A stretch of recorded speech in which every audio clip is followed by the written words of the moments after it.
আলজেরিয়ার বিপক্ষে বিশ্বকাপে নিজেদের প্রথম পরীক্ষায় পাশ করেছে আর্জেন্টিনা। ভালোভাবেই পাশ করেছে, লেটার মার্কস নিয়ে পাশ করেছে এবং সেইখানটাতে জাদুকর লিওনেল মেসির জাদুকরী হ্যাটট্রিকটাই তো সবার আলোচনার মধ্যে রয়েছে এবং তা যৌক্তিক কারণেই।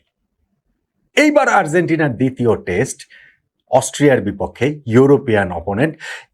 তুলনামূলক পরীক্ষাটা একটু কঠিন হবার কথা, কিন্তু যদি সেই পরীক্ষায়ও আর্জেন্টিনা উতরে যেতে পারে, এক্সপেক্টেড ফিফা র্যাঙ্কিং এ তারা 21 নম্বরে রয়েছে অস্ট্রিয়া দলটি। সো আর্জেন্টিনা তাদের বিপক্ষে জিতবে সেইটাও যেমন এক্সপেক্টেড। লিওনেল মেসি কি এই ম্যাচটাতেও আরো কিছু রেকর্ড নিজের করে নিতে পারবেন কিনা সেইটাও দেখার রয়েছে। তবে এই ম্যাচের আগে আর্জেন্টিনা ক্যাম্পে সুসংবাদ দুঃসংবাদ দুইটাই আসলে আছে, সেগুলো আসলে কি সবকিছু মিলিয়ে আলোচনাটা করতে চাই। প্রথমত একটা দুঃসংবাদ, এটা আসলে ঠিক দুঃসংবাদ বলবো কিনা আমি জানি না। ভাগ্য ভালো যে আর্জেন্টিনার মানুষ, কিংবা ধরেন হচ্ছে গিয়ে ফিফার মানুষজন, আলজেরিয়ার মানুষজন আরো স্পেসিফিক যদি বলি, তারা আসলে বাংলা ভাষাটা বোঝে না। আমাদের এই চ্যানেলটা তারা আসলে দেখে টেখে না। তা না হলে এই যে আলজেরিয়া আর্জেন্টিনার বিপক্ষে ফিফার কাছে নালিশ দিয়ে দিয়েছে, সেই জন্য আমাদেরকে কাঠগড়ায় দাঁড় করতে হতো, আমাকে দাঁড় করানো হতো আর কি, যে না, নট আউট নোমান এত কিছু করেছে, লিওনেল মেসি সেই লাল কার্ডের ঘটনাটা নিয়ে এখন আলজেরিয়া গিয়ে ফিফার কাছে কমপ্লেন করেছে।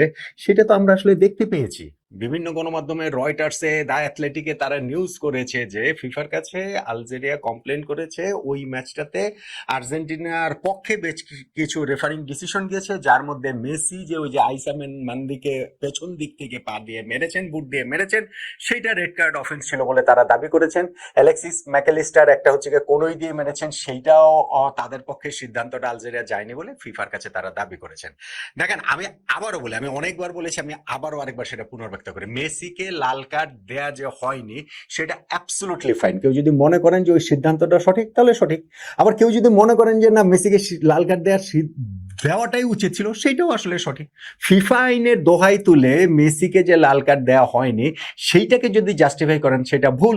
কেননা এক্স্যাক্ট ওই ফিফা আইনের মাধ্যমেই আবার জাস্টিফাই করা যায় কিভাবে মেসিকে লাল কার্ড দেওয়াটা ঠিক ছিল। এটা হচ্ছে যে আইনটা রয়েছে, সেই আইনটার দুই রকম ইন্টারপ্রিটেশন রয়েছে, দুই রকম ব্যাখ্যা রয়েছে, যে এখন যেভাবে দেখেন।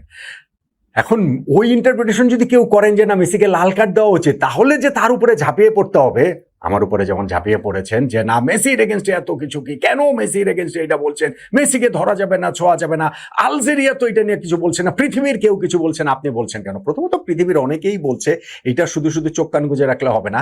আর আলজেরিয়া এখন ফিফার কাছে অফিসিয়াল কমপ্লেনই করেছে, বাট আমার আন্ডারস্ট্যান্ডিং হচ্ছে এই কমপ্লেনে কিছু হবে টবে না, মানে এই ফিফার কাছে আলজেরিয়া কমপ্লেন করেছে, ফলে সেই সূত্র ধরে এখন এটা একটা রিভিউ হতে পারে, কিন্তু সেই প্রসিডিউর পেরিয়ে গিয়ে মেসি কে হচ্ছে গিয়ে নিষেধাজ্ঞা দিয়ে দিবে বা ওই ম্যাচের রেজাল্ট পাল্টে যাবে, এগুলো কেউ কোনো কিছুই আসলে হবে না। বাট আমার কাছে যেটা মনে হয় যে আপনাদের অনেকেই আমাকে যে শত্রু জ্ঞান করেছিল, অনেকে না, কেউ কেউ শত্রু জ্ঞান করেছেন আর্জেন্টিনা এবং লিওনেল মেসির, আমার কাছে বিষয়টা সেটা না। মেসি ভাই লাল কার্ড না পেলেই আমার কি, পেলেই আমার কি।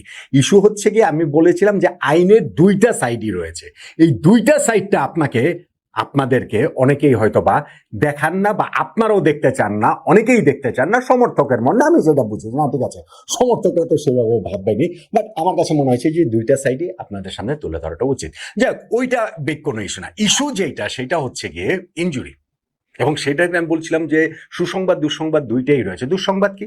দুঃসংবাদ হচ্ছে গিয়ে আর্জেন্টিনার রাইট ব্যাক গনজালো মন্টিয়েলকে অস্ট্রিয়ার বিপক্ষে এই ম্যাচটাতে আর্জেন্টিনা পাচ্ছে না, এটা মোটামুটি নিশ্চিত। আর্জেন্টিনা বিভিন্ন টিওআইসি স্পোর্টস থেকে শুরু করে বিভিন্ন গণমাধ্যমে এই নিউজটা হয়েছে।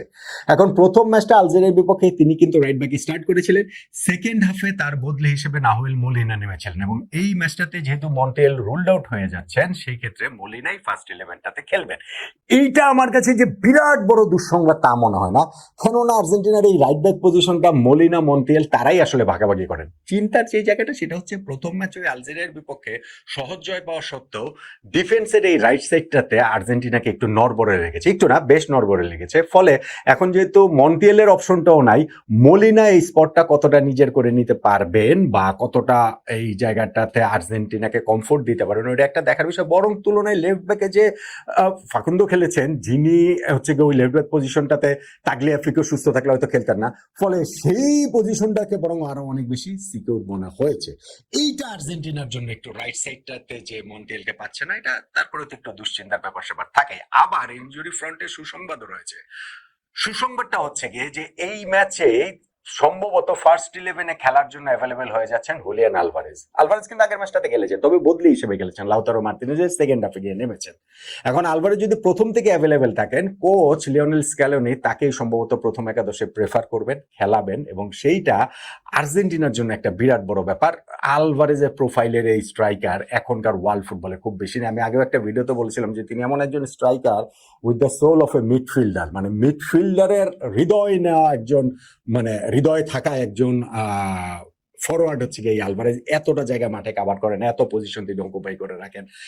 সো ওইটা আর্জেন্টিনার জন্য গুরুত্বপূর্ণ বলে মনে হয়। ইনফ্যাক্ট লিয়ান্দ্রো পারেদেস, যিনি প্রথম ম্যাচে ইনজুরির কারণে একেবারেই ছিলেন না, এই ম্যাচটাতে তিনিও কিছু মিনিট পাবেন বলে আর্জেন্টিনার বিভিন্ন গণমাধ্যমের খবর। এইটাও কোচ স্ক্যালোনি তথা আর্জেন্টিনা ক্যাম্পের জন্য খুব বড় সুসংবাদ।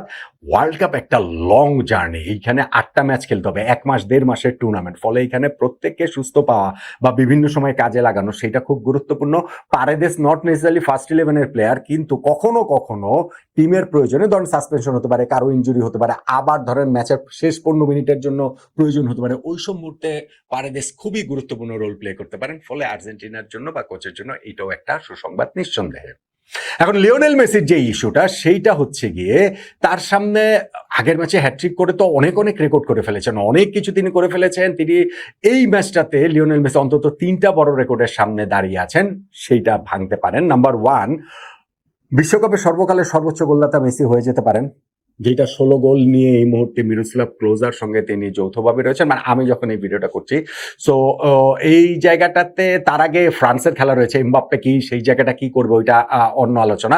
কিন্তু লিওনেল মেসি ওই মিরোস্লাভ ক্লোজার সঙ্গে যে যুগ্মভাবে রয়েছেন সর্বকালের সর্বোচ্চ গোলদাতার সিংহাসনে বিশ্বকাপের, সেইটাকে ছাড়িয়ে গিয়ে তিনি একা ওইটা নিজের করে নিতে পারেন।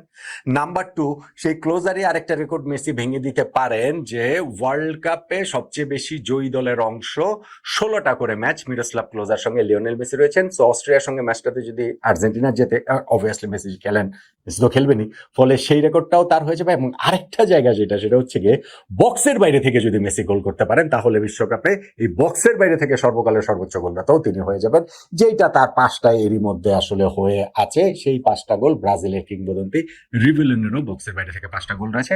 আলজেরিয়ার বিপক্ষে ম্যাচটাতে মেসি সেই 5ম গোলটা বক্সের বাইরে থেকে একটা আমরা দেখতে পেয়েছি। তাহলে আর্জেন্টিনার যে ম্যাচটা অস্ট্রিয়ার বিপক্ষে, সেখানে ইনজুরি ফিল্ডে